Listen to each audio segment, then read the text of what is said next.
अस्सलामुअलैकुम and a very good morning. रागो लाहौर में आप सबको खुश आमदीद कहते हैं। जनाब मैं हूं मुनीबा आसफ, इस उम्मीद के साथ कि आप लोग इस वक्त जहां कहीं भी होंगे खैरियत से होंगे।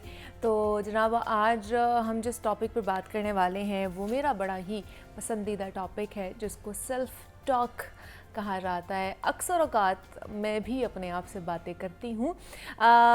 सेल्फ़ टॉक के हवाले से आज हम बात करेंगे कि इसका हमारी शख्सियत पर किस तरह का असर पड़ता है, और दूसरा ये कि इससे हमें क्या फ़ायदा है और क्या नुकसान हो सकता है। बहुत से लोगों को ना हम देखते हैं कि वो जब ख़ुद से बातें कर रहे होते हैं ना, तो अमूमन जो इर्द गिर्द के लोग होते हैं उसे नफ्सियाती मर्ज़ समझते हैं, और ऐसे लोगों के मुतालिक ये जुमले बोले जाते हैं कि यार ये बंदा तो शायद अबनॉर्मल है या फिर साइको है जो ख़ुद से बातें कर रहा है। लेकिन बात यहाँ पर ये आ जाती है कि ये बहुत ही गलत अप्रोच है जिसके बारे में बात हो रही होती है, गलत अंदाज़ा लगाया जा रहा होता है। दरअसल ऐसे लोग जो है ना अमूमन बाकियों से ज़्यादा ऑर्गेनाइज्ड होते हैं।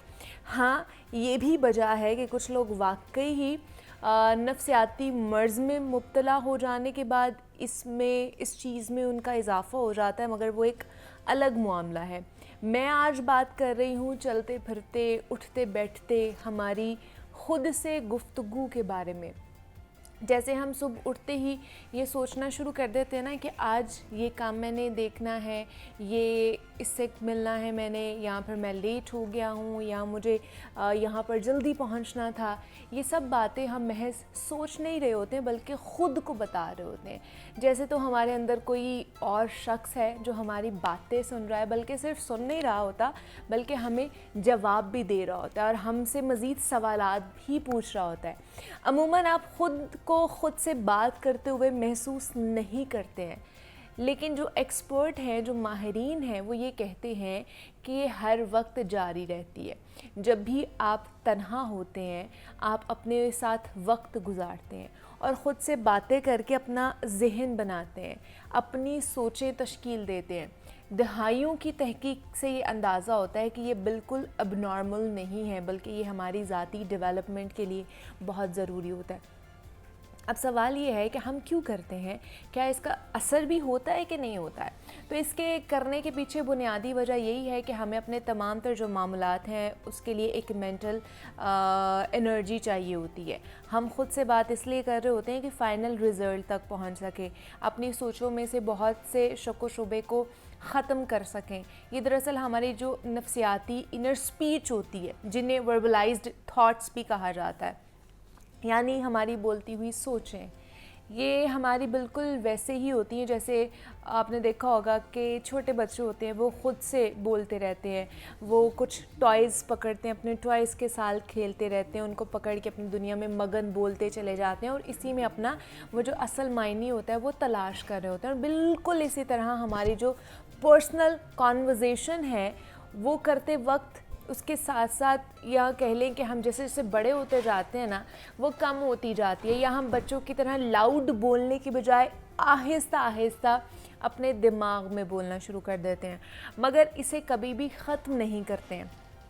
अब इसमें समझने वाली बात ये नहीं है कि कौन बोलता है कौन नहीं बोलता, बल्कि ये है कि हमें ख़ुद से कैसे बोलना चाहिए, कैसे नहीं बोलना चाहिए, क्या बोलना चाहिए और क्या नहीं बोलना चाहिए। जैसे कि मैंने पहले भी बात की है कि ये चीज़ पर्सनल डेवलपमेंट के लिए एक की का काम कर सकती है, यानी जिस किस्म की आप ख़ुद से गुफ्तगू करते हैं वैसे ही आप बनना शुरू कर देते हैं, आपकी शख्सियत डेवलप होना शुरू हो जाती है। तो कोशिश करें कि सेल्फ़ टॉक में अपना रवैया मुस्बत रखें, अच्छे ख़यालात पैदा करें, ताकि आप अपने बिहेवियर या फिर अपने एटीट्यूड को, जो आपका एटीट्यूड है, ये जो इमोशंस हैं, उनको बेहतर तरीके से मैनेज कर सकें। अच्छी ख़ुद कलामी इतनी पावरफुल होती है कि इससे हमारा जो फोकस है वो बढ़ता है, सिचुएशंस को हल करने का हौसला मिलता है, सेल्फ़ इस्टीम बढ़ती है।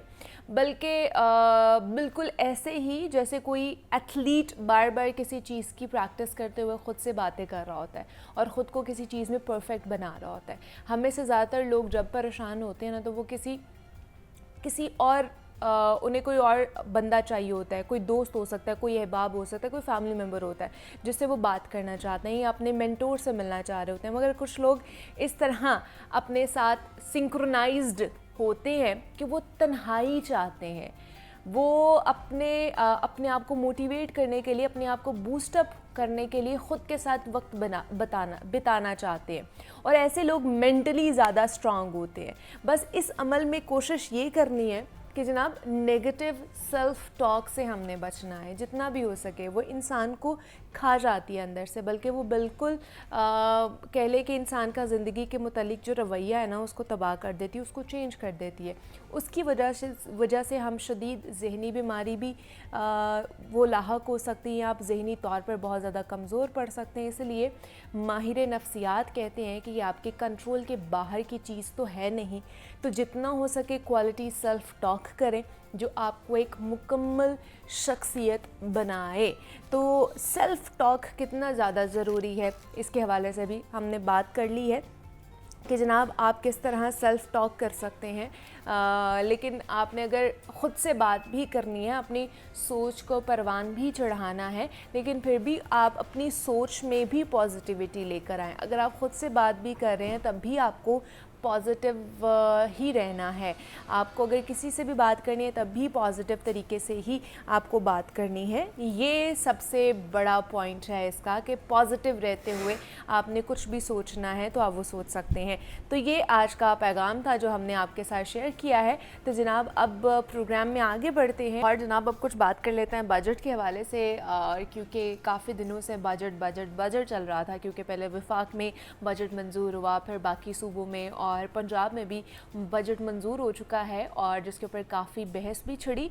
और बजट मंजूर होते ही ख़ास तौर पर जो तनख्वाहदार तबका था उस पर जो आयद इजाफी टैक्सेस थे उस पर भी अमल दरामद शुरू हो चुका है। जिस तरह मैंने अपनी टॉप स्टोरीज़ में भी आपको बताया था कि जो लोग सालाना 6 लाख से 12 लाख रुपया कमा रहे हैं, जिनकी आमदन होगी, उनको 5% टैक्स देना पड़ेगा। इसी तरह और भी कैटेगरीज़ हैं। लेकिन सबसे बड़ा मसला जो है कि एक तो हम डायरेक्ट टैक्स दे ही रहे हैं, जो हमारी तनख्वाहों से कटता है वो हमारा डायरेक्ट टैक्स है।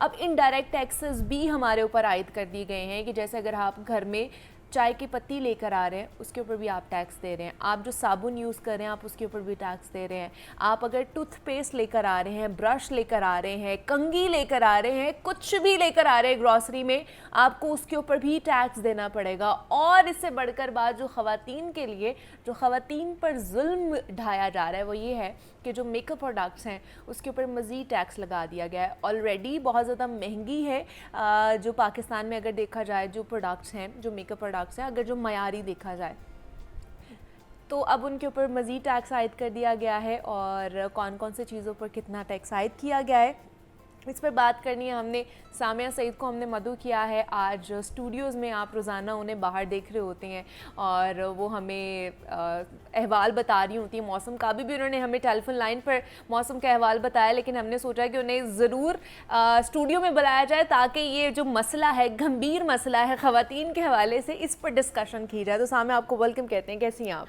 अल्हम्दुलिल्लाह, आप कैसी हैं मुनीबा? मैं भी बिल्कुल ठीक ठाक। सामिया, वैसे तो रोज़ हम आपसे मौसम की बात कर रहे होते हैं, मौसम किस तरह का है, मौसम भी इतना गर्म है और ऊपर से ये एक और जुल्म ढा दिया गया है और जो है गर्मी की शिद्दत में जो है वो और इजाफा हो गया है। इमोशनल डैमेज कर रहे हैं हमें, खासतौर पर ख़वातीन की बात की जाए। We are very sensitive about products ना, मेकअप के हवाले से कह लें तो कौन कौन सी चीज़ों पर कितना कितना टैक्स लगाया गया है? अगर बात की जाए, देखें गर्मी बहुत ज़्यादा है। हाँ। तो ख़वातीन जो हैं वो मेकअप लाइट सा करके हाँ। जाती हैं कि चलें, वैसे भी स्किन बहुत ज़्यादा ख़राब हो रही है तो इसमें ये होता है कि सन ब्लॉक जो है वो लाजमी लगाया कर जाती हैं कि भाई सन ब्लॉक लगाया जाए, थोड़ा सा खूबसूरत लगा जाए, सूरज की जो किरणें हैं उनसे बचा जाए। मगर अब जो है वो हुकूमत की जानिब से जैसे बजट पास हुआ तो ये देखा गया कि तमाम तर जो ब्यूटी प्रोडक्ट्स थी उनके ऊपर 23 से 25% जो टैक्स है वो आयद कर दिया गया है। ख़वातीन जो हैं वो परेशान हाल दिखाई दे रही हैं। इस सिलसिले में मेरी ख़वातीन से भी बात हुई है, ख़ास तौर पर उनसे जो ब्यूटी पार्लर्स में काम करती हैं वो बहुत ज़्यादा मुतासिर हो रही हैं इनसे। अच्छा। क्योंकि अभी अगर आप भी ब्यूटी पार्लर्स में जाएंगी और जो रेट आपको जो मिल रहा है 2000 में, या आपकी कटिंग जो हो रही है अब वो आप जाएंगी तो 4000, कलर जो है बालों का उसमें भी इजाफा कर दिया गया है। तो तकरीबन जो हर चीज़ है उसमें भी इजाफा कर दिया गया है। इससे जो है वो तमाम तर ख़वातीन जो हैं वो मुतासिर हो रही हैं, क्योंकि जब शादी ब्याह होती है तब भी हमें मेकअप की ज़रूरत होती है, मेकअप ख़रीदना होता है। और वैसे भी डेली रूटीन में भी हल्का फुल्का जैसे स्कूल कॉलेज गोइंग गर्ल्स हैं, यूनिवर्सिटी गोइंग, इवन दो कि हम जैसे ऑफिसेज में भी आते हैं, इसमें भी थोड़ा बहुत मेकअप लगाना ही पड़ता है। तो हम, मुझे लगता है कि उससे भी हमारे यहाँ जो है ना वो हाथ खींचना पड़ेगा थोड़ा बहुत। और कारोबारी तबका भी इससे मुतासिर हो रहा है। अच्छा। जैसे कि जो दुकानें वगैरह होती हैं कॉस्मेटिक्स की, जब ऑब्वियसली जब महंगा होगा तो जब लोग जाएंगे खरीदने के लिए तो और वो नहीं खरीदेंगे। हाँ। तो वो भी इससे मुतासिर हो रहा है। इसकी मैं आपको मिसाल देती हूँ, जैसे लिपस्टिक एक हम लेते हैं 150 रुपए की, अब उसकी कीमत जो है वो 400 रुपए तक पहुंच गई है। अब आप खुद सोचिए, अब आप खुद परेशान हो गई होंगी कि मेरे पास जो है वो कौन कौन सी लिपस्टिक के शेड्स कम है। ट्रू, मतलब एक जो आपको सपोज 150 रुपए की अगर एक आपको चीज़ मिलती है तो 25 से 30% इजाफा हुआ है टैक्सेस में, तो वो अब आपको 400 साढ़े 400 रुपए की एक लिपस्टिक मिलेगी, जहाँ पर आप पहले 2 लेकर आते थे, अब आपको वो एक मिला करेगी उस पैसों में, और वो भी बहुत मुश्किल से। जैसे कि 400 रुपए की सिर्फ एक लिपस्टिक। तो ये इंसाफ नहीं है खवातीन के साथ, जो है ये इंसाफ नहीं है खवातीन के साथ। और इसके अलावा भी अगर देखा जाए, जैसे ब्लशन की बात की जाए, वो 150 रुपए से अब उसकी कीमत 350 कर दी है।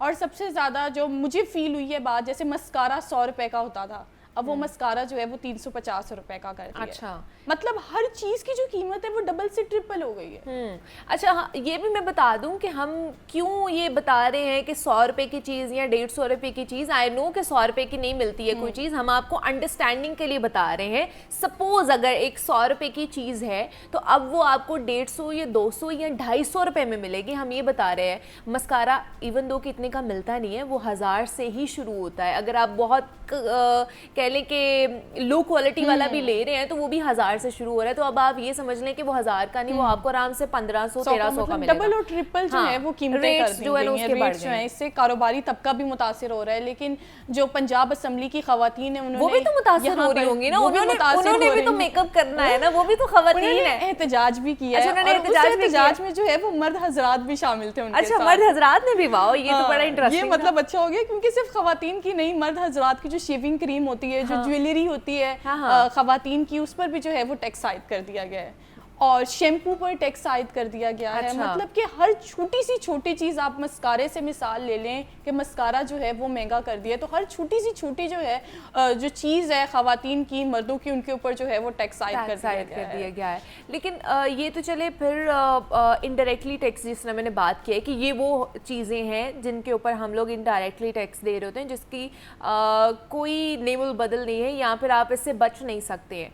जो बाकी इम्पोर्ट होती हैं चीज़ें बाहर से, कुछ प्रोडक्ट्स ऐसी भी हैं जो इम्पोर्ट हो रही होती हैं, ब्रांडेड प्रोडक्ट्स हैं, ब्यूटी प्रोडक्ट्स हैं, उनके ऊपर क्या इससे भी ज़्यादा हो गया है या वो भी इसी कैटेगरी में आते हैं? जो हम लोग इम्पोर्टेड प्रोडक्ट्स मंगवाते हैं वो ज़्यादातर हमारी कोरिया से आती है और हांगकॉन्ग से आती है, और उसके ऊपर भी जो है वो ड्यूटी टैक्स जो है वो बढ़ा दिया गया है, और उसके ऊपर 25 से 30% जो टैक्स है वो बढ़ा दिया गया है। जिस तरह से अगर मैं बात करूँ तो फेस वॉश जो है, ब्रांडेड फेस वॉश, उसकी जो कीमत है अब वो 5000 से लेकर 7000 रुपए तक पहुंच गई है। तो आप देखें कि कितना मुश्किल हो गया। इसी तरह से जो है तो फेस वॉश जिसकी तो बहुत ज्यादा तनख्वाह है वो ही कर सकता, नहीं तो फिर साबुन से ही आप मुंह धोएं। और एक फेस वॉश चलता भी कितने, एक महीना चल जाता है, बड़ा मुश्किल से चलता है। आप अपनी सैलरी में से, ठीक है, आप अपनी सैलरी में से वो 7000-6000 निकालें सिर्फ आप फेस वॉश के लिए। बहुत मुश्किल है सामने, तो बहुत मुश्किलात हो गई हैं अब तो। लेकिन ये मेरे ख्याल से एहतजाज जो है खासतौर पर पंजाब असेंबली में अगर खवातीन ने और मर्द हजरात ने भी किया है तो इसको थोड़ा सा प्रोलॉन्ग करना चाहिए, ताकि इस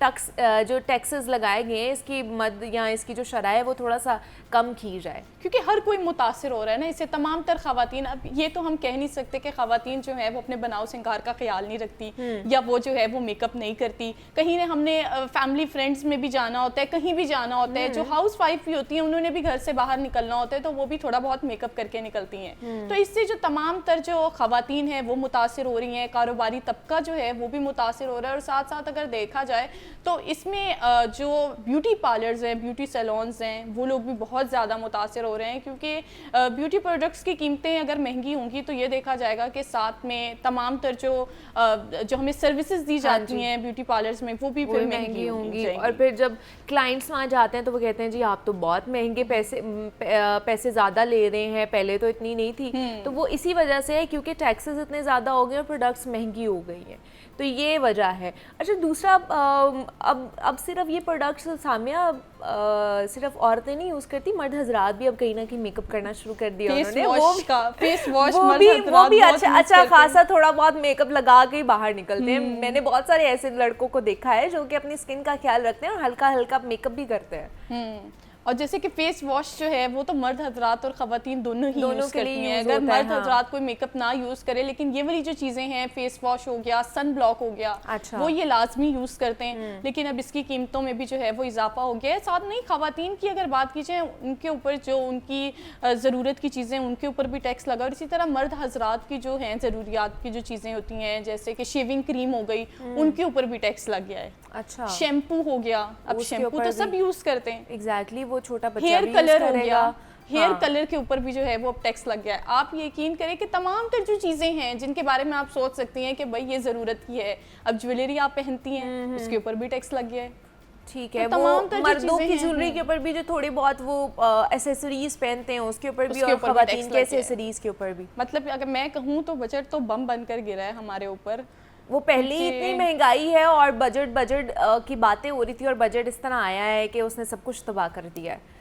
यही हो सकता है। तो हम अपील ही कर सकते हैं अपने प्लेटफॉर्म के थ्रू कि जनाब जो ये शरह है ख़ासतौर पर टैक्सेस की, उसको कम किया जाए और ये जो बोझ डाला जा रहा है आवाम के ऊपर, ख़ास तौर पर ख़वातीन की प्रॉब्लम के हवाले से हम बात कर रहे हैं कि जो मेकअप प्रोडक्ट्स हैं उसके जो टैक्सेस हैं उसमें इजाफा किया गया है, तो उसको कम किया जाए। तो लास्टली क्या पैगाम देना चाहेंगी ख़वातीन को? क्या फिर हम मेकअप करना छोड़ दें? क्या करें? इतना महंगा हो गया ये मेकअप प्रोडक्ट्स। बस ख़वातीन को यही कहेंगे कि अपना झोली देखकर अपने पाँव फैलाएं, देखें कि क्या चीज़ कितनी महंगी हो गई है। और फिर उस हिसाब से जो है वो चीज़ें लें। जैसे कि पहले अगर हम लोग 2 लिपस्टिक्स लेते थे जाकर, तो अभी जो है वो एक कम कर दे। लाजमी नहीं है कि अगर आपका पिंक ड्रेस है तो आपने वो हर शेड में पिंक लेनी है, आपने हर शेड में लेनी है। तो आप इस तरह करें, अपनी शेड को ही आप कम कर सकते हैं। अगर रेड है तो आपको हर शेड में लेने की ज़रूरत नहीं है। आप ज़रा जो है वो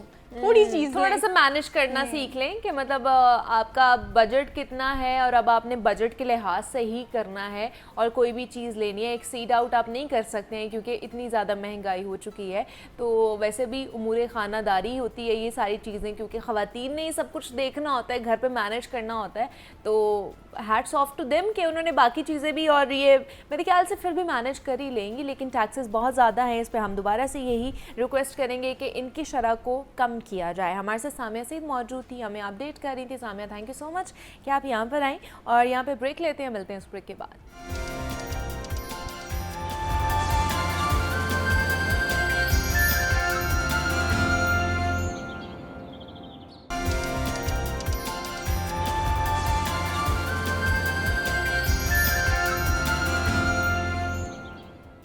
वेलकम बैक टू जागो लाहौर। जनाब, बढ़ती आबादी ने जहां वसाइल को कम किया है, वहीं हमारे लिए खुराक के चुनाव और मयार को भी गैर मयारी बना दिया है। शायद सच ही कहते हैं कि अब खुराक वैसी नहीं रही है जैसे हमारे वालिदैन यहाँ पर बुज़ुर्ग खाया करते थे और हर चीज़ मिलावट से पाक हुआ करती थी।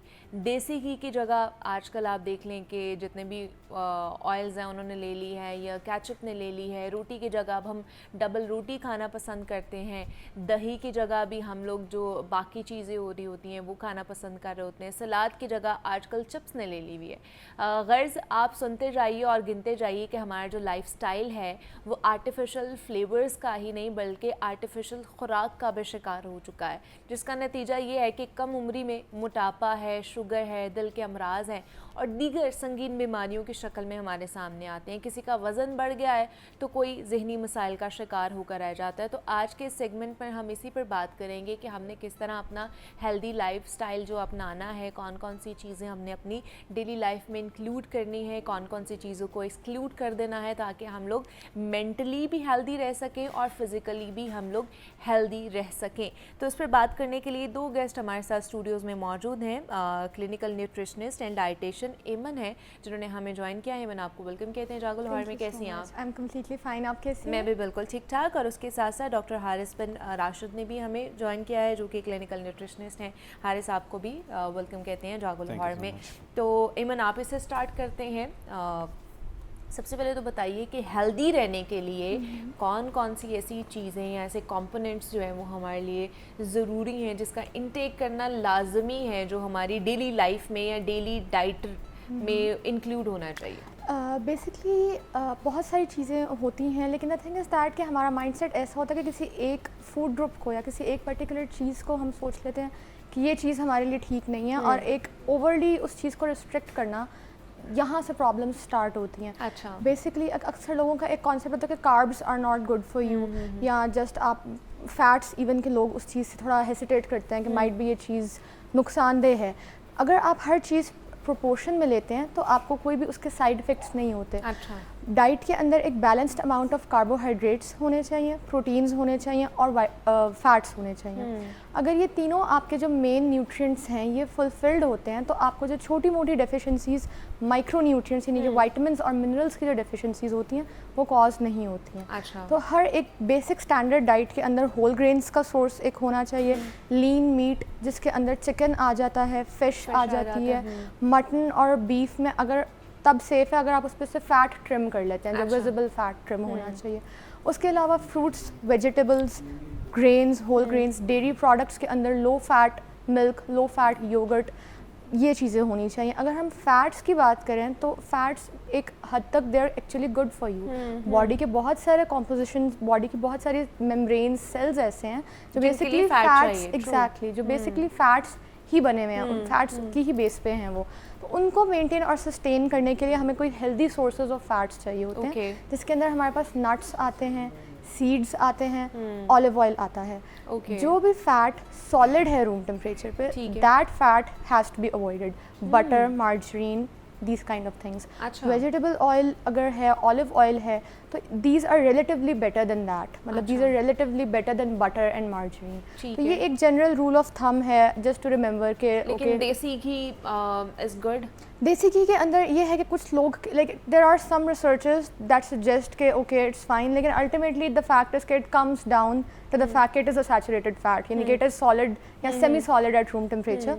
ठीक है, लाइक हाँ, अगर हम कंपेयर करते हैं तो it's not as harmful as margarine, but like अगर हम हेल्थ स्केल पे देखें तो obviously olive oil would be better in the long run. अच्छा। लाइक वो ये जस्ट एक ओल्ड मिसकंसेप्शन, सब अफोर्ड नहीं कर सकते ना ऑलिव ऑयल, तो उनके लिए क्या बेटर है? अगर आप ऑलिव देखें, ऑलिव ऑयल बेसिकली क्या है, it's a vegetable oil basically, तो उसके कंपैरिजन में बहुत सारे दूसरे oils relatively they are cheaper in the market, जैसे सनफ्लावर ऑयल है या कैनोला ऑयल, इवन के that is even better than, मतलब अगर वो नहीं आप अफोर्ड कर सकते ऑलिव ऑयल, ठीक है, तो वो तो आप उसके ऊपर शिफ्ट हो सकते हो। ठीक है। अच्छा, हारिस साहब से पूछना चाहूँगी कि जिस तरह मैं बात कर रही थी अपने इंट्रो में कि हम लोग बहुत आर्टिफिशली आगे बढ़ते जा रहे हैं टेक्नोलॉजी में भी, और हमारी अब जो डाइट है वो भी आर्टिफिशली बहुत ज़्यादा हम लोग उसमें इनकलकेट करते जा रहे हैं अपनी डाइट में। आर्टिफिशियल फ्लेवर्स हो गए, आर्टिफिशियल डाइट हो गई, जिस तरह रेडी टू कुक बहुत सी चीज़ें हम लोग घर पर लेकर आते हैं, जो डब्बा पैक चीज़ें होती हैं, पैकेज फूड होते हैं कि उन्हें ला के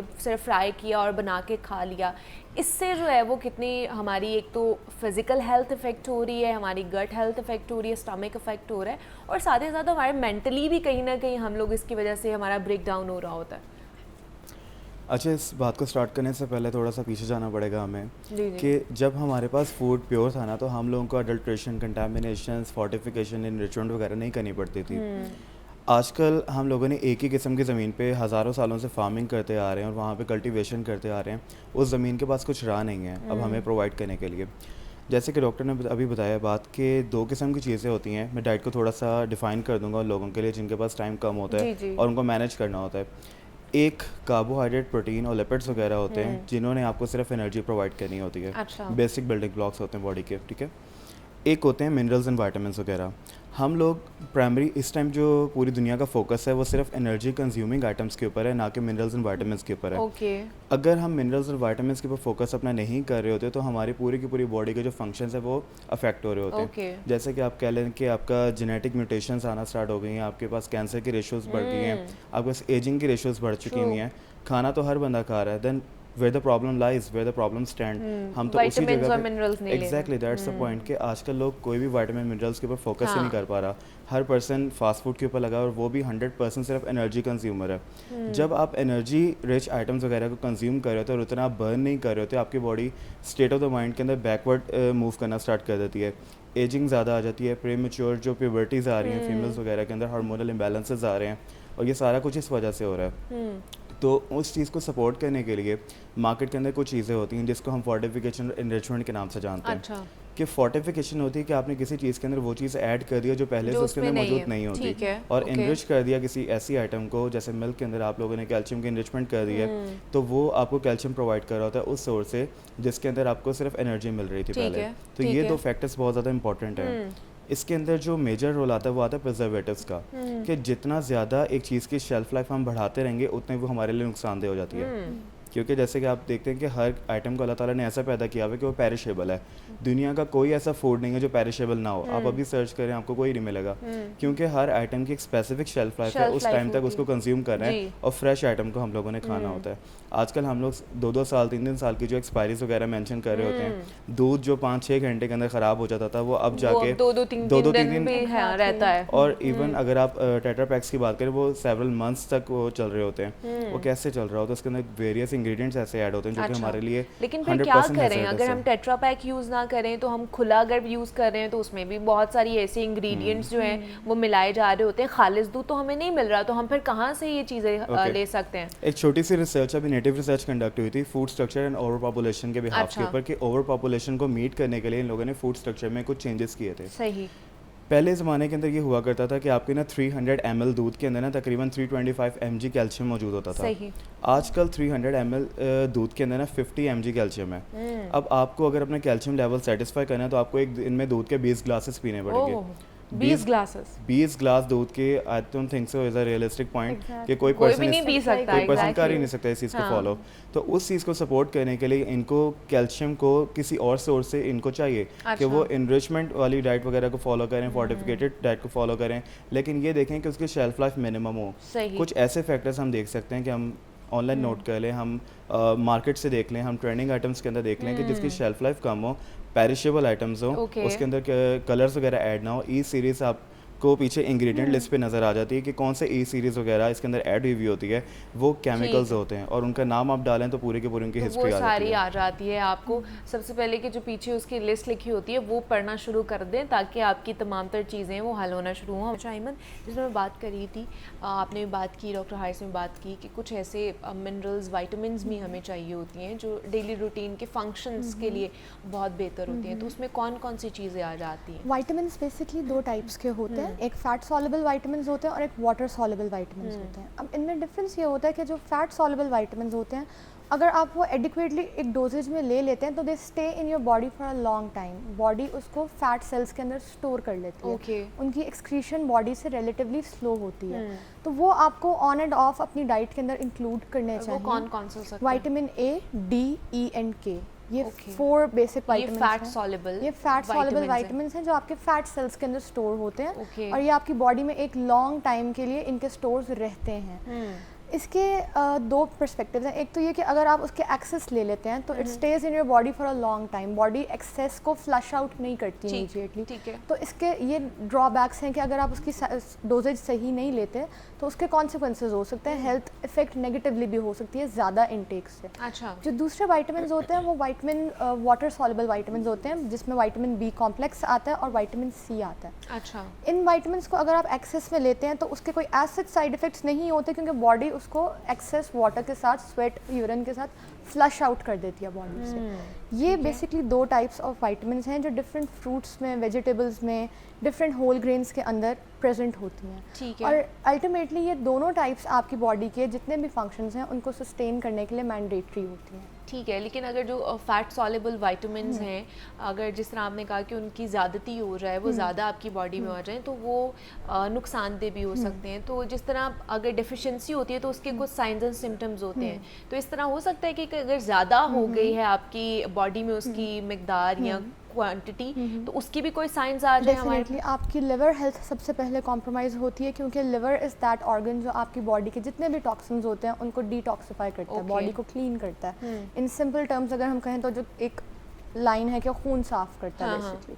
तो अल्टीमेटली कोई भी चीज़ जब बॉडी में एक्सेस में होगी तो उसका स्ट्रेस फर्स्ट एंड फॉरमोस्ट तो लिवर पे जाएगा, लिवर उस चीज़ से स्ट्रेस आउट होगा। नेक्स्ट उसका जो इफेक्ट है वो किडनीज पे जाएगा, जहाँ किडनी ने एक नॉर्मल अमाउंट एक्सक्रीट करनी थी, किडनी के ऊपर double triple even 4 times stress आ गया उस चीज़ को एक्सक्रीट करने का। ठीक है। तो जो भी आप वाइटामिन एक्सेस में लेते हैं अल्टीमेटली वो आपके सिस्टम्स को अफेक्ट करते हैं, आपके ऑर्गन्स को अफेक्ट करते हैं।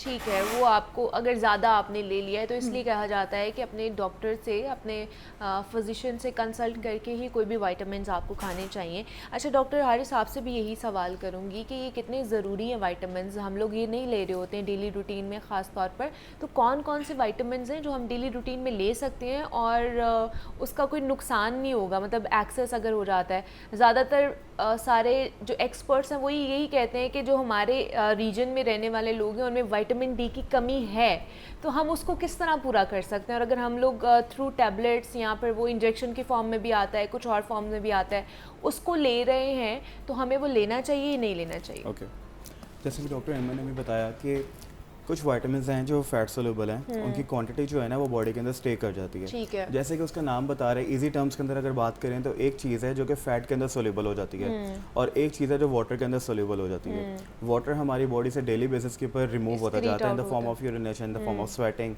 लेकिन फैट हमारी बॉडी से डेली बेसिस पे सेक्रेट आउट नहीं होता, जिसकी वजह से जो फैट सोल्यूबल विटामिन्स हैं वो फैट के अंदर रहने की वजह से हमारी बॉडी में ज़्यादा देर तक रहते हैं। अच्छा, उसके बाद आपने बात की विटामिन डी के ऊपर, तो विटामिन डी के जो सोर्सेज हैं उसके अंदर आपके पास जो सी फूड है, उसके अलावा आपके पास सनलाइट है, इसके मतलब ये सोर्सेज हैं जो आपके जो विटामिन डी है उसको एक्टिव विटामिन डी के अंदर कन्वर्ट कर रहे होते हैं। द पॉइंट इज़ दैट कि हमें ये वाली जो चीज़ें रिक्वायर है ना, कि हर किस्म की डिफरेंट बॉडी के अंदर मशीनरीज़ हैं, हर किस्म की मशीन को ऑपरेट करने के लिए हमारे पास डिफरेंट लेबर है जिनको जो कि एनर्जी रिक्वायर करते हैं। अब उनको ऑपरेट करने के लिए हमें स्पेसिफिक सॉर्ट ऑफ टूल्स चाहिए होते हैं, जैसे डिफरेंट मशीन, आपको लॉक खोलने के लिए की चाहिए, उसको की को मूव करने के लिए एनर्जी चाहिए। अब आपके पास जो विटामिन्स एंड मिनरल्स हैं they are the key towards a lock. अब जो एनर्जी आपको चाहिए वो आपकी बॉडी को ऑलरेडी मिली है और वो बहुत मिकदार के अंदर आजकल मिल रही है। अब जो टूल्स हैं ना असल में वो लैक करते रहते हैं, जो टूल्स हैं हमारी बॉडी से कंटिन्यूसली सेक्रेट आउट होते रहते हैं। अगर हम एक जनरल बात करें तो हमें लगता है कि डिहाइड्रेशन जो है वो सिर्फ पानी की कमी होती है। Dehydration is not minerals, electrolytes की कमी हो रही है। डिहाइड्रेशन बेसिकली इलेक्ट्रोलाइट की डेफिशिएंसी है। जब आप पानी पीते हैं दैट इज सिंपल वाटर, जब वो आपकी बॉडी के अंदर होता है दैट इज इलेक्ट्रोलाइट। इसका मतलब जब जितना आप ज़्यादा पानी पीते हैं और उतना ही ज़्यादा पानी आपकी बॉडी से रिमूव होता है, then you are getting in a dehydrated state. ये नहीं होता कि आप अपनी वाटर रिक्वायरमेंट पूरी करें, तो उसको बैलेंस करने के लिए आपको साथ साथ विटामिन से मिनरल्स रिक्वायर होते हैं, जो कि आप अपनी बॉडी को देंगे तो वो वाटर एंड मिनरल्स जो ये शामिल होंगे पानी के अंदर, वो इलेक्ट्रोलाइट बैलेंसिंग वगैरह करेगा और वो इलेक्ट्रोलाइट बैलेंस से होता है वो आपकी पूरी की पूरी बॉडी को स्टेबलाइज रखता है। इलेक्ट्रोलाइट्स बैलेंस के लिए सब कह रहे हैं कि ORS भी है एग्जैक्टली पानी में डाल के। फिर अगेन दैट स्टैंड्स के आप यूनिवर्सलिटी किसी को भी नहीं कह सकते कि आपने यही करना है। सही, it depends from body to body, condition to condition, age to age, depending on the factors और जोग्राफिकल रीजन, ये सारा कुछ वेरी कर रहा होता है जब आप किसी बंदे का प्लान वगैरह बना रहे होते हैं। अब इसलिए आप एक पर्सन का प्लान को पूरी पॉपुलेशन के ऊपर इम्प्लीमेंट नहीं कर सकते। Majority of the population that is lacking vitamin D, उनके अंदर कैल्शियम ज़्यादा हो जाता है। अब फिर वही वाली बात है कि टेक्निकल टर्म्स आ जाती हैं यहाँ पे कि कैल्शियम आपकी बॉडी को जब मिल गया तो कैल्शियम को 2 किस्म के फैक्टर्स चाहिए होते हैं, विटामिन के and vitamin D. Vitamin D is the Uptake factor and जो विटामिन के है that is the absorptive factor. कुछ लोगों की गट माइक्रोफ्लोरा बैडली इफेक्ट होते हैं क्योंकि वो बहुत ज़्यादा लाइक पैरासीटामोल कंज्यूम कर रहे होते हैं, बहुत ज़्यादा एस्पिरिन कंज्यूम कर रहे होते हैं। वो ये not against the medical salts क्योंकि वो इलनेस इंडस्ट्री में काफ़ी ज़्यादा इफेक्टिव होते हैं, लेकिन जब आप उनको टॉफीज़ की तरह खाना शुरू कर देते हैं तो वो डिहाइड्रेटेड स्टेट हमारी बॉडी के अंदर दे देते हैं, that is called diuretic state, कि आपकी बॉडी से जो वाटर होता है वो डबल स्पीड में, ट्रिपल स्पीड के अंदर एक्सक्रीट आउट होना शुरू हो जाता है। And again like I already mention कि वो वाटर नहीं होता, वो इलेक्ट्रोलाइट होता है, और जितना ज़्यादा आप इन पिल्स के ऊपर अपने आप को रखते हैं तो उतना ही ज़्यादा आपकी बॉडी से इलेक्ट्रोलाइट वेस्ट होते हैं और उतना ही ज़्यादा आपको इसको रिकंज्यूम करना पड़ता है। तो ये है कि आप अपने फिजिशियन से कंसल्ट करके विटामिन्स की डेफिशिएंसी की हवाले से जान सकते हैं, कौन से विटामिन्स आपको खाने चाहिए, कौन से ऐसे मिनरल्स हैं जो आपको बाकी फूड ग्रुप से भी मिल सकते हैं या आपको विटामिन्स भी फूड ग्रुप से मिल सकते हैं। अगर वहाँ से आपकी पूरी नहीं हो रही डेफिशिएंसी तो तब आप ये मल्टीविटामिन्स या टैबलेट्स या उसकी सूरत में उसका इनटेक करें, खुद से ना करें। तो हमारे साथ डॉक्टर हारिस मौजूद थे और डॉक्टर एमन मौजूद थी। आप दोनों का बहुत शुक्रिया कि आप दोनों यहाँ पर आए और बड़ी अच्छी डिस्कशन रही आप दोनों के साथ। जनाब, जिस तरह 1 जुलाई हुई, कल मानसून का आगाज़ हुआ, नए महीने का आगाज़ हुआ और इसी तरह जो इदारे होते हैं जो काम कर रहे होते हैं उनकी कारकर्दगी रिपोर्ट्स भी सामने आ रही होती हैं, 6 महीने की या सालाना रिपोर्ट्स भी सामने आ रही होती हैं, इवन दो के जो माहाना रिपोर्ट्स होती हैं वो भी सामने आ रही होती हैं कि क्या क्या काम, कितना कितना काम, क्या क्या परफॉर्मेंस किस ऑफिसर ने क्या दी है। तो आज हमने ख़ासतौर पर फूड अथॉरिटी के हवाले से बात करनी, क्योंकि उनकी जो शशमाही रिपोर्ट है, मतलब कि 6 महीने की रिपोर्ट सामने आई है जिसमें उन्होंने बहुत सारी जो कैंपेनिंग भी की है, बहुत सारे ऑपरेशंस भी उन्होंने किए हैं। एक जो है खेत से प्लेट तक, हमारी जो प्लेट है, दूसरी ये कि फार्म से सारिफ तक महफूज खुराक की फराहमी का मिशन है। हमारी जो फूड अथॉरिटी है, ख़ास तौर पर आज पता नहीं ज़ुबान को क्या हो गया, फूड अथॉरिटी का काम है ताकि हमारे तक जो भी खुराक पहुंच रही है हमारे घरों में, हमारी प्लेट तक ख़ास तौर पर, वो मुज़र सेहत ना हो, वो तमाम तर जितने भी हमारे हिफ़्ज़ान सेहत के उसूलों के मुताबिक वो वहाँ से हमारे घरों तक पहुँचे। उसके दरमियान में क्या क्या रुकावटें हायल होती हैं जिनको केटर किया जाता है। दूसरा ये कि बजट भी मंजूर हो गया है पंजाब हुकूमत का, तो ये नया फाइनेंशियल ईयर आने वाला है, तो इसमें कौन कौन से नए इनिशिएटिव्स जो हैं अथॉरिटी की तरफ से लिए जाएंगे, इस पर भी बात करनी है। तो इस पर बात करने के लिए हमने डीजी फूड अथॉरिटी हैं उनको मदऊ किया है, आसिम जावेद साहब हैं। डीजी साहब, आपको वेलकम कहते हैं जागो लाहौर में, कैसे हैं आप? थैंक यू मैडम, मैं ठीक हूँ अल्हम्दुलिल्लाह। सबसे पहले तो आसिम साहब ये बताइए कि जो शशमाही रिपोर्ट आई है, 6 मंथ्स की रिपोर्ट आई है, इससे आप लोग सेटिस्फाइड हैं?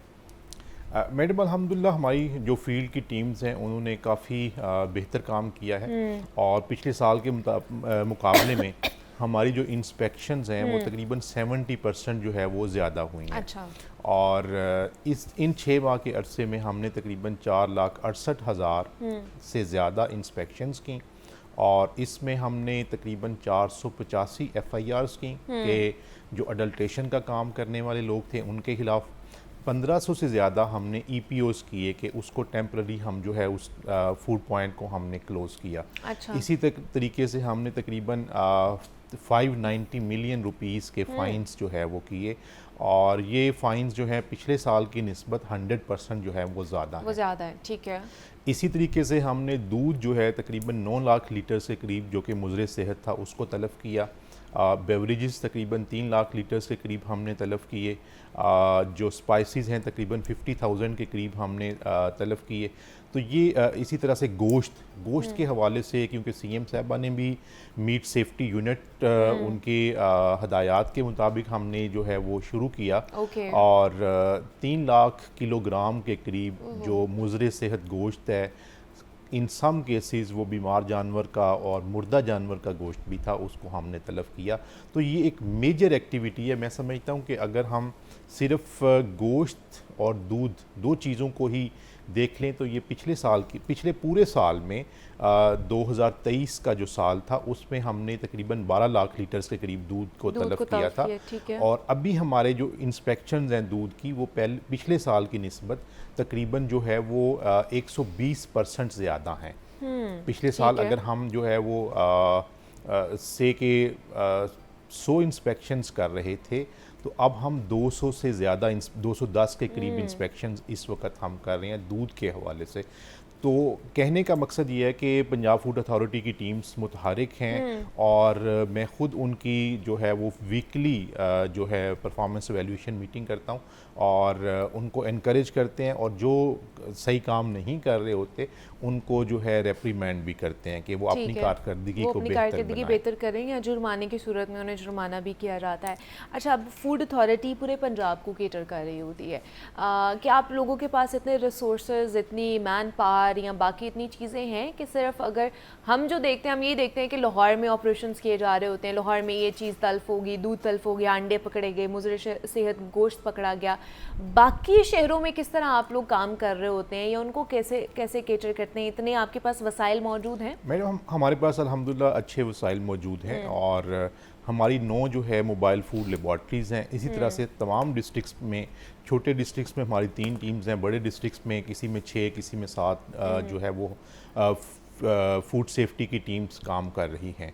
और इस तरह से हमारी जो कार्रवाइयाँ हैं वो तहसीलों के अंदर भी, जो छोटे टाउन्स हैं वहाँ पे भी, जो डिस्ट्रिक्ट हेड क्वार्टर्स हैं वहाँ पे भी जारी रहती हैं। तो ये तो एक इंस्पेक्शंस हैं जिनके हवाले से मैंने आपको फिगर्स शेयर किए।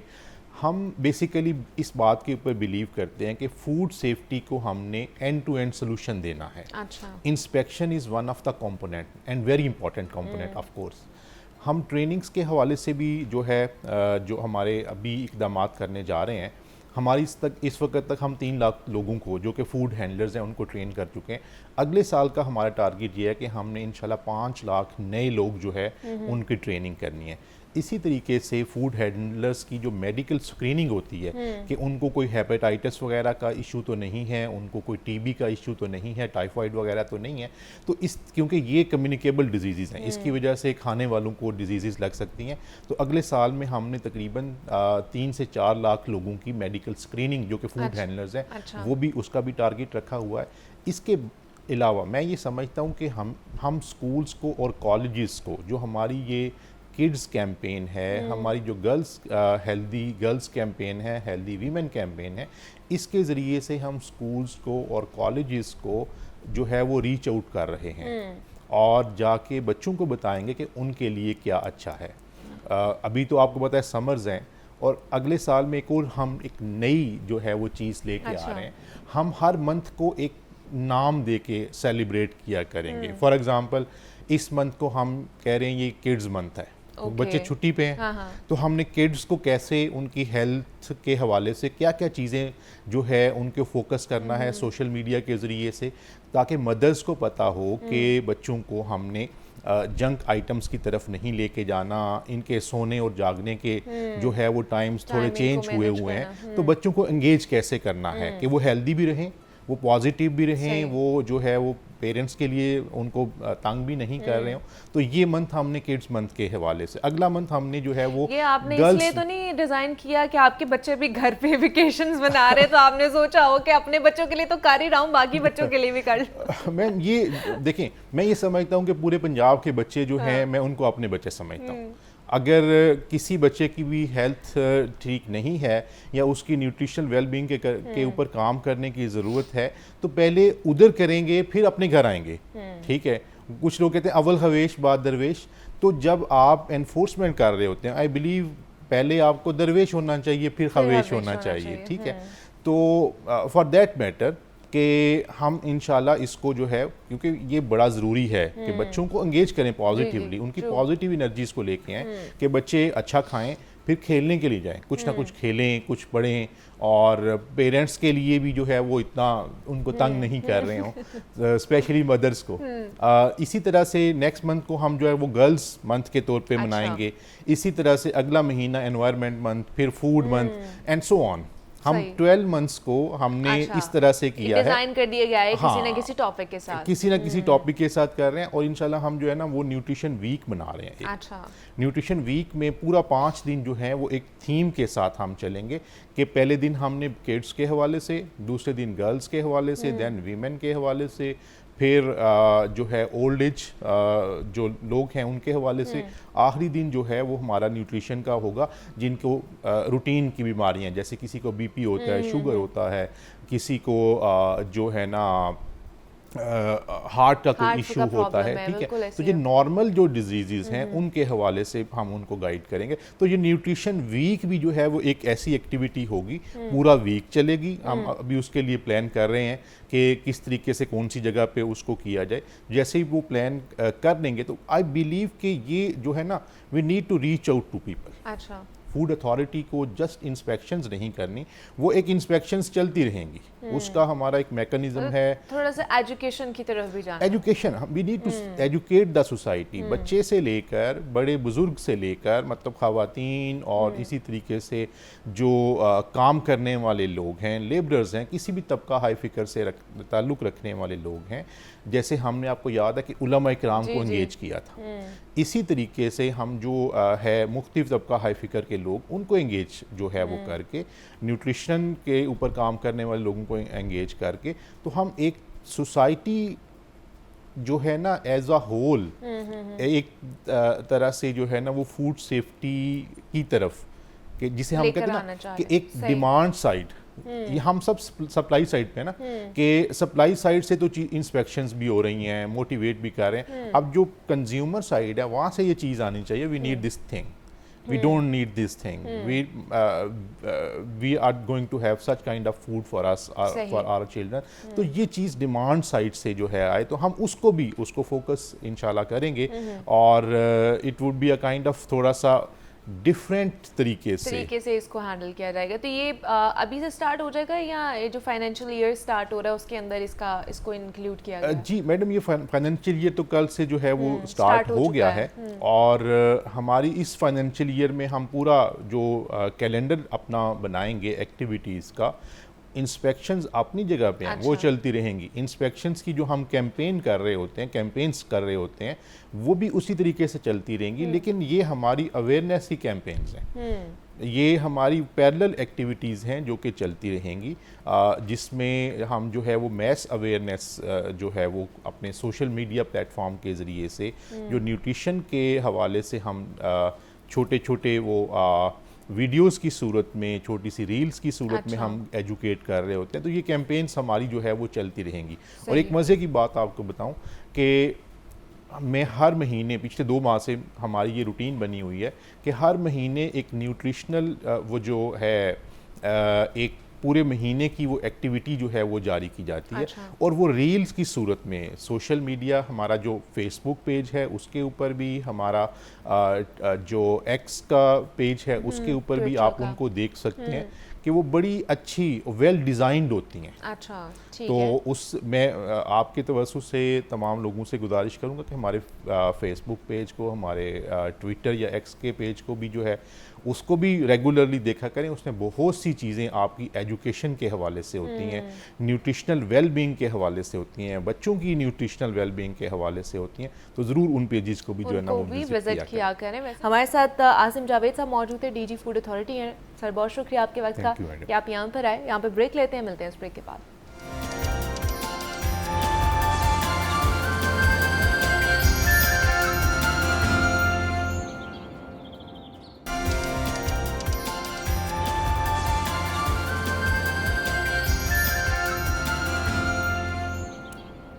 वेलकम बैक टू जागो लाहौर। जनाब, बजट आ चुका है और ताजिरों ने इस बजट को मुस्तरद कर दिया है। हालांकि हुकूमत के जो वज़ीर हैं और मुशीर हैं इसे अवाम दोस्त बजट जो है वो कह रहे हैं, और उनका ये कहना है कि ताजिर दोस्त टैक्स करार दे चुके हैं। तो ताजिरों ने इसे ना सिर्फ अवाम दुश्मन करार दिया बल्कि इसे बिज़नेस का दुश्मन भी कहा है।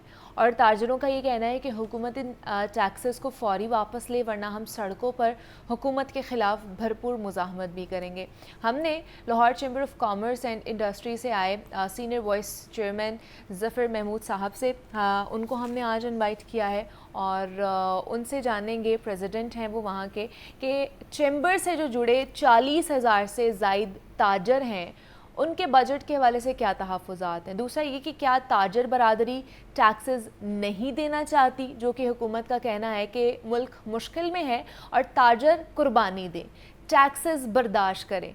कहानी क्या है ये हम उन्हीं से जानेंगे, और किस तरह ये कॉम्प्लिकेटेड होती जा रही है ये कहानी। ख़ास तौर पर इस पर बात करने के लिए हमने ज़फ़र महमूद साहब, जिनका मैंने जो है ना सीनियर वाइस प्रेसिडेंट हैं लाहौर चैम्बर के, ज़फ़र साहब को खुश आमदीद कहते हैं। जागो लाहौर में कैसे हैं आप? जी अल्हम्दुलिल्लाह। ज़फ़र साहब, बजट आ चुका है तो आप मुतमईन हैं वैसे बजट से? ताजरों की बात तो बाद में करेंगे। आप अगर देखा जाए एज अ एनालिस्ट के तौर पर, तो आप बजट से मुतमईन हैं? देखिए जी, बजट से मुतमिन तो 76 साल में पूरी कौम नहीं हुई। अच्छा। और मैं समझता हूँ कि जी बजट के जो सही नॉर्म्स हैं उसके मुताबिक बजट नहीं बनाया जाता। ओके। बजट बनाना एफबीआर का काम नहीं रहा और हमेशा एफबीआर ने और अब आईएमएफ ने मिलकर बजट बनाया है। बजट एक ऐसी स्ट्रेटजी और प्लानिंग होती है जिससे आप मुल्क के अंदर ग्रोथ, मुल्क के अंदर जो पैदावारी सलाहियत है उसके मुताबिक आप टैक्सेस लेते हैं और वो फिर आवाम की फलाह बहबूद पे खर्च होते हैं। तो हमारे यहाँ बजट का जो थीम है वो ज़रा डिफरेंट है। हमारे यहाँ जितना भी बजट आता है उसका 50 से 52% सिर्फ इंटरेस्ट में चला जाता है। आज 9,775 अरब सिर्फ हमने इंटरेस्ट देना है इस 18,900 अरब के बजट में, जिसमें अप्रॉक्सीमेटली 52% तो आपने सूद दे देना है। ओके। तो जो बाकी पैसे बचेंगे उससे आपने मुल्क चलाना है। और उसमें आपने इस दफ़ा चूँकि पॉलिटिकल गवर्नमेंट है और उसमें हैवी बजट रखा हुआ है, जो फंड्स एमएनएस के और उसके ऊपर रखे हुए हैं, और फिर एडमिनिस्ट्रेटिव जो एक्सपेंसेस हैं वो बड़े हैवी हैं। सही। इस वक्त उनको कंट्रोल करने की कोई स्ट्रेटजी नहीं है।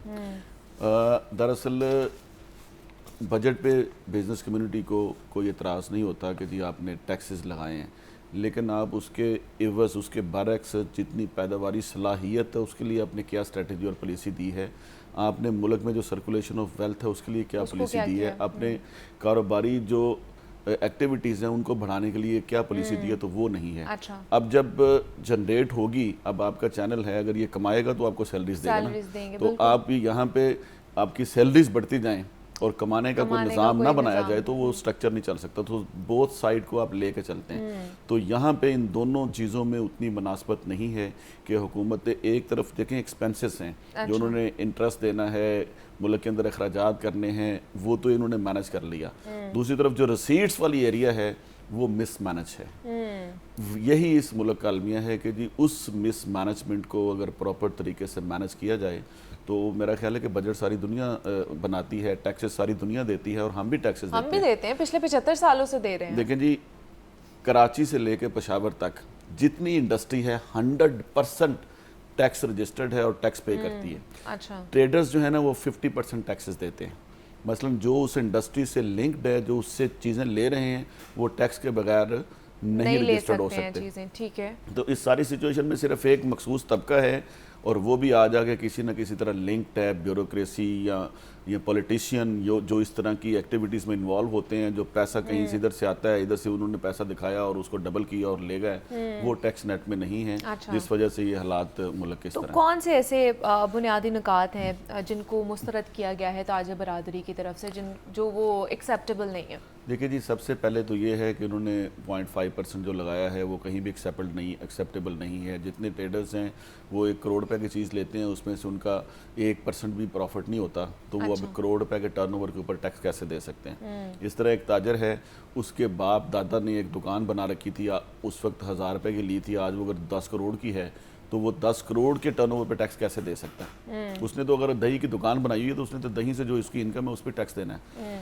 दूसरा, गवर्नमेंट का एक अलमिया है कि ये स्ट्रेटेजी और प्लानिंग और वो उस तरह की नहीं है। मसलन इंडस्ट्री है वो तो बंद हो रही है, 0% ग्रोथ रेट है, 25% इंडस्ट्री बंद हो गई है। गवर्नमेंट ने कोई ऐसी प्लानिंग नहीं दी कि जी 25-26 करोड़ आबादी है और सिर्फ 7 करोड़ लोग कमाते हैं और वो किस तरह डिस्ट्रीब्यूट होता है। ये कहते हैं जी टैक्स नहीं दे रहे लोग, टैक्स हर शख्स दे रहा है, आप भी टैक्स दे रही हैं। आप कतन एक पेंसिल आपने खरीदी उस पर आपने टैक्स दिया, तो 90% तो एट सोर्स डिडक्शन है। अब गवर्नमेंट को एक रेवोल्यूशनरी स्टेप्स लेने की ज़रूरत है। अच्छा। कि एक तो करप्शन को रोकें।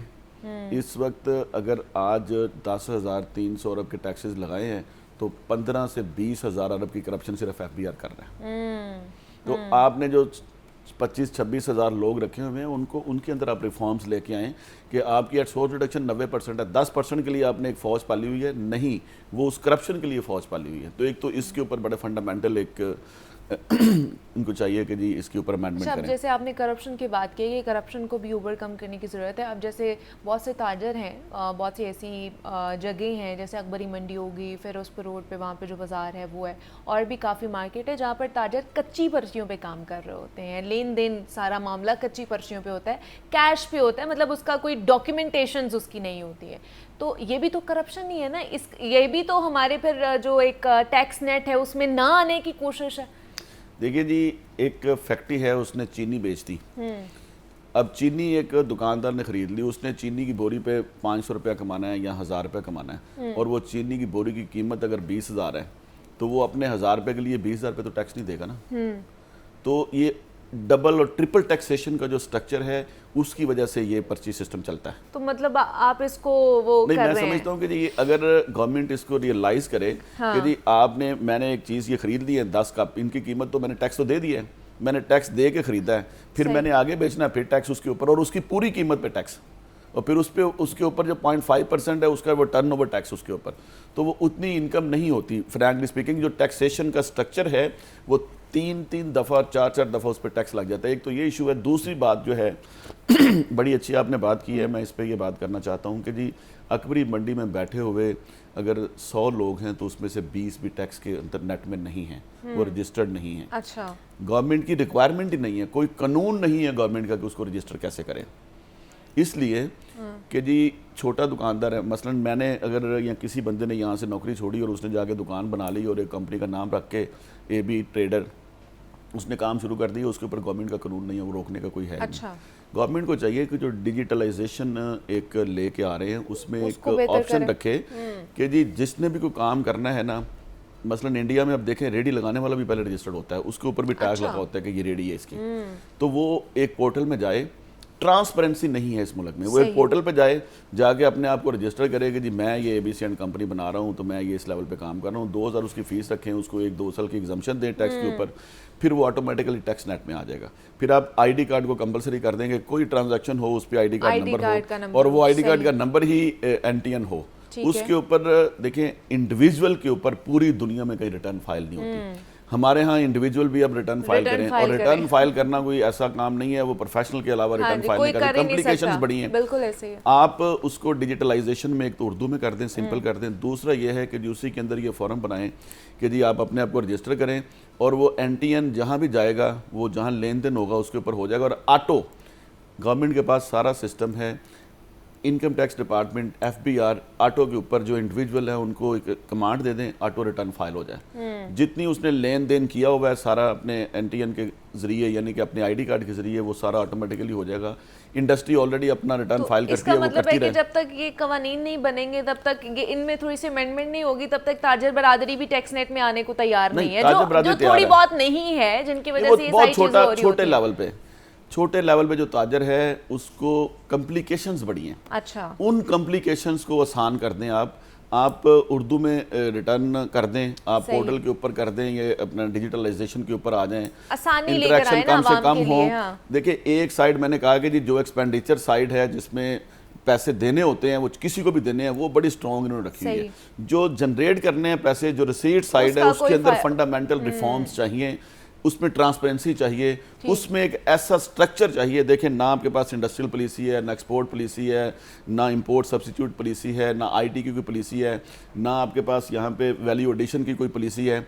आपको 10-12 पॉलिसियाँ बनाने पड़ेंगी। पिछले 13-14 साल से इंडस्ट्रियल पॉलिसी नहीं बन सकी। तो जहाँ पे मुल्क के अंदर इस चीज़ को दनिश्तन एक लूप होल रखा हुआ है कि हम जिस तरह मर्जी ब्लैकमेल कर लें बिजनेस कम्युनिटी को, जिस तरह मर्जी करें। देखिए टैक्स तो सारा बिजनेस कम्युनिटी दे रही बिल्कुल ऐसे ही है। अगर आज सैलरी परसेंट सैलरी ले रहा है गवर्नमेंट से और वो टैक्स देता है तो वो नहीं दे रहा, वो बिजनेस कम्युनिटी के पैसे से उसको सैलरी मिल रही है, उसमें से टैक्स दे रहा है। सही। तो मुझे ये बताइए ना, अब जैसे शहबाज शरीफ साहब वज़ीर आज़म है पाकिस्तान के, तो उन्होंने ये कहा है कि हमें IMF के साथ मिलकर ये बजट बनाना पड़ा है, लेकिन जैसे पहले हुकूमत से, जब वो हुकूमत में नहीं थे, तब उन्होंने कहा था कि हम एक बिज़नेस फ्रेंडली बजट लेकर आएंगे। आप लोगों से मुलाकातें भी हुई और आप लोगों से बातचीत भी हुई, तो तजावीज़ भी ली गई आप लोगों से कि किस तरह बिज़नेस कम्युनिटी के लिए अच्छी इक़दामात लेकर आने चाहिए, इनिशिएटिव लेकर आना चाहिए। अब अचानक क्या हुआ है? अब IMF ने ही बजट बनाया है, इसहाक डार ने बजट बनाया है, या जो वज़ीर ख़जाना है औरंगज़ेब साहब उन्होंने बजट बनाया है और ये सारा मामला ये तय पाया? देखिए जी, मैं समझता हूँ कि हुकूमत की किसी हद तक बेबसी है, वो उस तरह बजट नहीं बना सकती। The beggars don't have any choice. IMF ने बजट बनाया है, वो खुद मानते हैं, असम्बली के फ्लोर पे मानते हैं कि IMF ने बजट बनाया। ये ओपन सीक्रेट है। इसमें जो 2 जुल्म हुए हैं, मैं समझता हूँ कि हमारे यहाँ जो टैक्सेशन का स्ट्रक्चर है, गवर्नमेंट के जितने ऑफिशियल हैं सैलरियाँ ले रहे हैं, एक्सपेंडिचर बढ़ रहे हैं, आपने 2011 में 1500 अरब की आपकी कलेक्शन थी, आज आपकी 10,370 अरब की टैक्स है, तो क्या हमारी लिविंग स्टैंडर्ड में कोई फ़र्क आया है? अब आप ये देखें कि वो कर्ज़ों की मद में हम इतना ऊपर चले गए। आज जो सिचुएशन है वो आज भी समझ नहीं आ रही इनको। हुकूमत के पास कोई ऐसी टीम नहीं है, इंपोर्टेड बंदों को ला के बैठाना पड़ता है या फिर इंपोर्टेड बजट लाना पड़ता है। आप जनरेट ही नहीं करते हैं बिजनेस एक्टिविटीज़। आज आपने मेन रजीम में शामिल कर दिया। मैं ये कह रहा हूँ कि जी लोकल जो आपकी रिसीट है, एक्सपेंडिचर है, बिल्कुल बेहतरीन जा रहे हैं। मसला है फॉरेन एक्सचेंज मैनेजमेंट में। अच्छा। आपके पास डॉलर्स नहीं आते, आप उसको मैनेज नहीं करते हैं।